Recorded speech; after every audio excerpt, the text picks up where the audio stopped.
pues nada, placer estar aquí. Muchas gracias por la invitación. La verdad es que cuando me planteaba de qué hablar hoy, pues la verdad es que me ha costado mucho. El título, primero, ¿no? Una nueva política penitenciaria para una nueva normalidad. El nombre tenebroso de nueva normalidad, ahora que todos sigamos pinta de Aníbal Lecter, ¿no? Por la calle, con la inquietud que eso genera. No sé si a esto se quería referir nueva normalidad o a qué, la verdad. A ver, entiendo que pensaba que el orden iba a ser otro, eso también me ha llevado, quiero decir que entiendo que estamos aquí, vamos a hablar de política penitenciaria, por tanto de política, pero esta es una mesa de juristas, ¿vale? Pensaba que iban a intervenir antes como en el orden en el que aparecían y primero iba a intervenir Javier, etcétera. Bueno, complicado definir los términos de la intervención. Entiendo que yo estoy aquí como abogado, por mi relación con eso que se ha llamado Vía Nanclares, ¿no? Ha hecho antes, ha hecho el gran abogado y gran portero de fútbol. Con eso que se ha llamado la Vía Nanclares, que no es un grupo para nada, ¿no? Sino que, bueno, quizás Vía Nanclares lo que pueda ser es una determinada orientación de política penitenciaria en cuanto a una determinada estrategia para conseguir unos objetivos. Y yo tenía relación con esa vía, con talleres de debate en la prisión de Nanclares, con también alguna relación con esto que se mencionaba Martín Pallín, de los encuentros individuales, ¿no? Entre víctimas y victimarios, y también en los últimos años como abogado de varias de estas personas de la Vía Nanclares, ¿no? Bueno, pues desde ahí me planteo una intervención que pretendo que sea provocadora para generar debate. Si alguien se molesta, pues no pasa nada, porque para eso se provoca, y para generar el debate e intentaré limitarme y, si es posible, hasta ocupar menos tiempo del necesario. Vamos a ver, hablamos de normalidad. Creo que un buen elemento de normalidad es, primero, que ya no exista ETA, que no exista actividad terrorista de ETA. Eso incorpora una normalidad importante para miles de personas, ¿no? Para miles de personas que ya no sienten el miedo a sufrir, digamos, un atentado terrorista. Creo que es un elemento de normalidad importante que, obviamente, como dato fáctico, pues tiene repercusiones sobre lo que vamos a hablar de la política penitenciaria. No existe la organización terrorista ETA en el sentido de que está disuelta. Yo no diría que ETA no existe, es decir, la idea ETA, no sé cómo definirlo, la idea ETA de algún modo sigue existiendo en el sentido de que sigue teniendo efectos, sigue produciendo efectos. Por lo tanto, en ese sentido, aunque solo sea en nuestras mentes o en algunos discursos, en la medida en que entiendo que en ese sentido ETA sigue existiendo, sigue teniendo sus efectos a los que luego me iré refiriendo. Bueno, lo primero que tenemos que partir, y no me voy a extender porque seguramente se va a hacer, lo ha hecho en parte Amaya y de estos ámbitos, estamos hablando de excepcionalidad. Yo creo que puede ser interesante detenerse en esto. Creo que no hay discusión en que desde hace ya décadas vivimos o se ha ido creando un derecho penal y derecho procesal, penal y derecho de ejecución de las penas, dentro del cual estaría el penitenciario, un ámbito en lo legislativo y en lo aplicativo excepcional. Evidente, la situación también era excepcional, es decir, está sufriendo la amenaza de una organización terrorista, una amenaza seria que ha ocasionado centenares de víctimas mortales, miles de otros tipos de víctimas, etc. Por tanto, el hecho de que haya una situación excepcional en sí no es malo, es decir, las excepciones pueden estar justificadas. Que evidentemente a los presos de una organización terrorista activa no se les puede dar el mismo tratamiento en prisión por cuestiones simplemente de seguridad que a otras personas presas, es una evidencia que no creo que requiera justificación. Es decir, hay ámbitos de la excepcionalidad que están justificados. Sin embargo, hay muchos otros que no están justificados. Perdón, esto es molestísimo para estar hablando con este cacharro. Yo igual preferiría lo de las pantallas que se ponen a las baterías en los conciertos y así, y poder quitarme esto, pero bueno. ¿Dónde estaba? Estaba en la excepcionalidad, la justificación y lo que, digamos, no está justificado, ¿no? Y yo quiero insistir en que hablamos no solo en el ámbito del derecho penitenciario, aunque obviamente, como en lo que ahora nos atañe, el año 2003 es sin duda el año clave de la excepcionalidad en el ámbito legislativo, ¿no? Sino también en el derecho penal, en el proceso penal, en la aplicación en los tribunales, en la competencia de los tribunales, etcétera. Hay todo un ámbito de excepcionalidades. Por ir diciendo alguna, pues simplemente la existencia de la Audiencia Nacional, y si no la existencia de la Audiencia Nacional, desde luego la del Juzgado Central de Vigilancia Penitenciaria, lo cual es un producto del año 2002-2003, ¿no? Legalmente en el año 2003 a partir de la Ley Orgánica 5/2003. Creo que esta es una primera excepcionalidad que yo creo que no se justifica.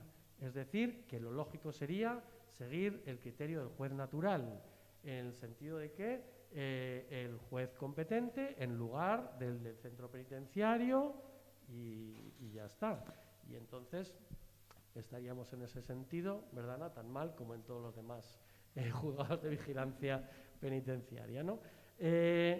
Más elementos de excepcionalidad. Hombre, algunos se han ido corrigiendo. Por ejemplo, esta mañana estaba mirando el tema de la incorporación de las declaraciones policial en sede policial como prueba en el proceso, ¿no? Pues eso que se admitió durante un tiempo como prueba en el proceso penal, pues desde el año 2015, afortunadamente, en eso se ha vuelto atrás y ya no tienen valor probatorio. Es decir, que ha habido, bueno, pues alguna cosa en la que se ha podido volver para atrás. Sin duda, el año 2003 es un año importantísimo, por ser la Ley Orgánica 7/2003, y quizás luego, no creo que lo aborde yo, pero quizás pueda surgir en el debate, ha hecho alguna mención Amaya, ese artículo 72.6 de la Ley Orgánica General Penitenciaria, que prevé, la verdad es que es un artículo irreproducible, es decir, es que ni gramaticalmente tiene sentido, lo cual, como decía algún autor, es una indefinición y es una incertidumbre interpretativa intencionadamente buscada para conseguir una posibilidad de arbitrariedad en la toma de decisiones, ¿no? Luego se ha centrado mucho el artículo 72.6 en algunos casos en el tema de si la delación sí y la delación no.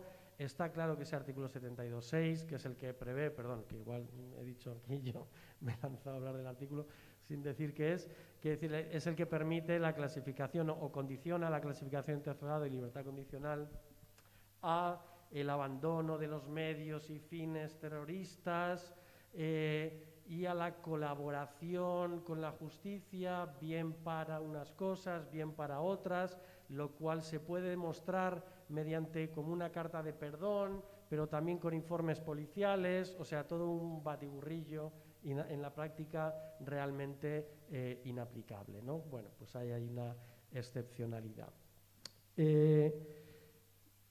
Una orientación general de toda esta excepcionalidad que yo es importante destacar es que se sitúa, y es muy importante en la construcción de esto, lo que se ha dado en llamar, ¿no? Yo creo que es una expresión ya muy conocida, derecho penal del enemigo, ¿no?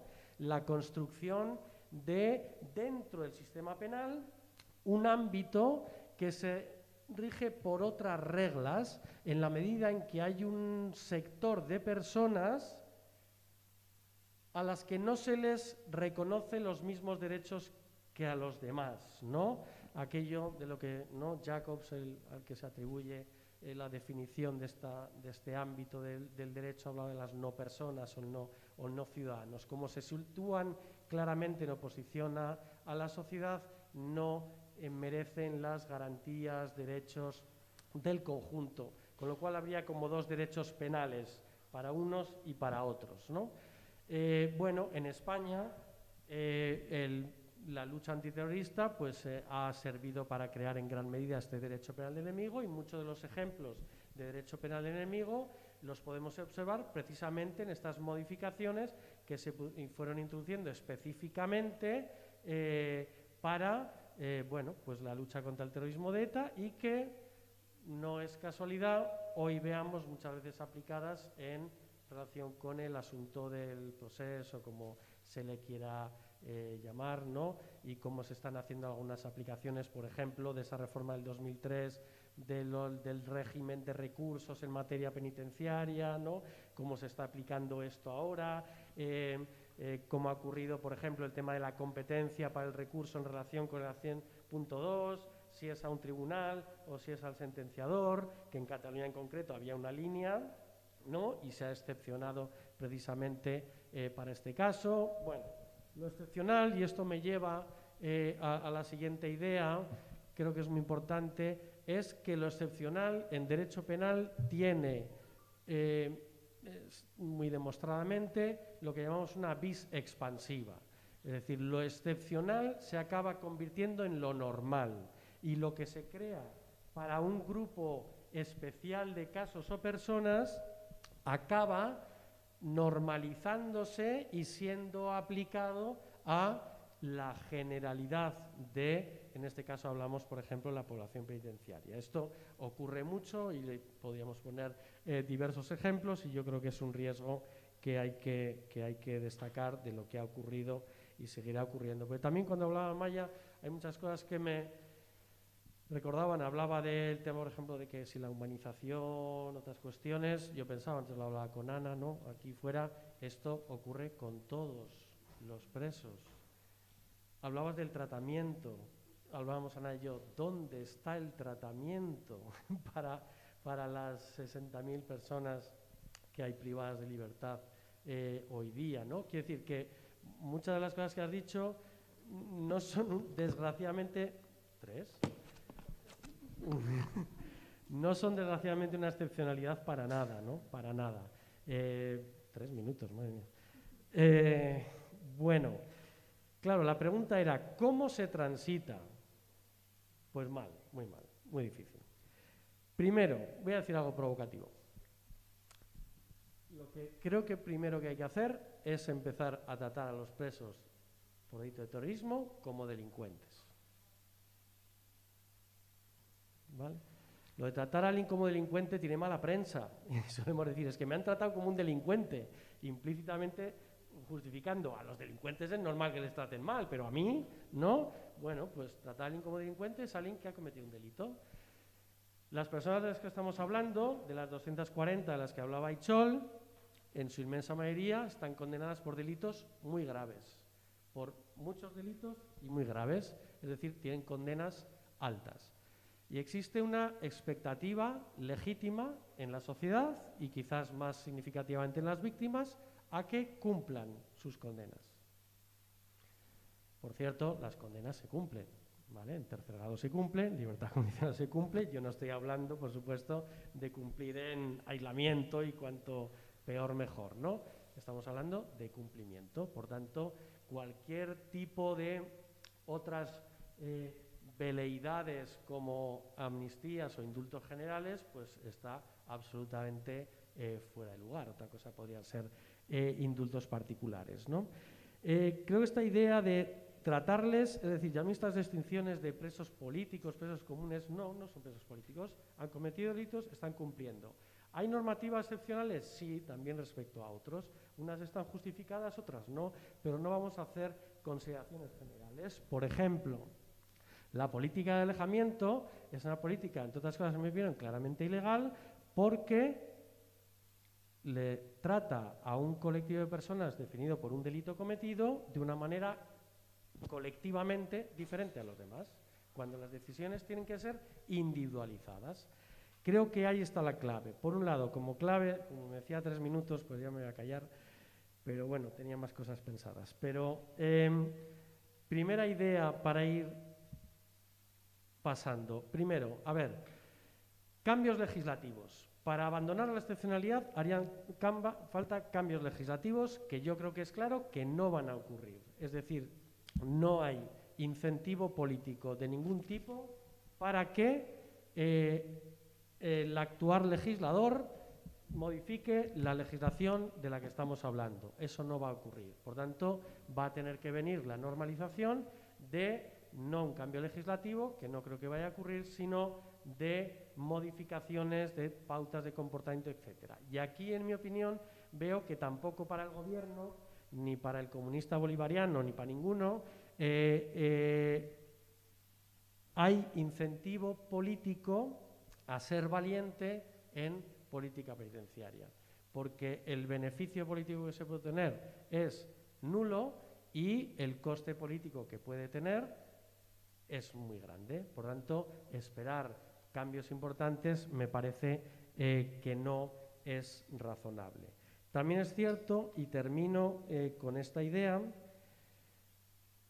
que, claro, se hablaba antes de los presos del colectivo también están entrando en las vías del reconocimiento de la legalidad, el reconocimiento del daño causado, etcétera. Yo creo que deberíamos profundizar en esa idea, eso qué significa, ¿no? Porque, por ejemplo, si se hablaba antes de, ¿no?, el preso que recientemente se suicidó, bueno, pues resulta que estaba fuera de ese colectivo. Es decir, sin todos los beneficios que supone estar. De hecho, por ejemplo, los datos que ha dado Aichol en la página de Echedad no están, ¿vale? Hay presos ahí que no están porque no se deben considerar presos vascos o algo así. Es decir, estamos dando unos tratamientos bastante anormales y bastante extraños en los que parece que se exige que siga habiendo una fidelidad a algo. Por tanto, se está hablando de individualización de la política penitenciaria y desde todos los actores se está impidiendo la individualidad de cada una de las personas presas de diversas maneras, en mi opinión. ¿De acuerdo? Y bueno, yo creo que tenía más cosas, pero ya lo voy a dejar ahí.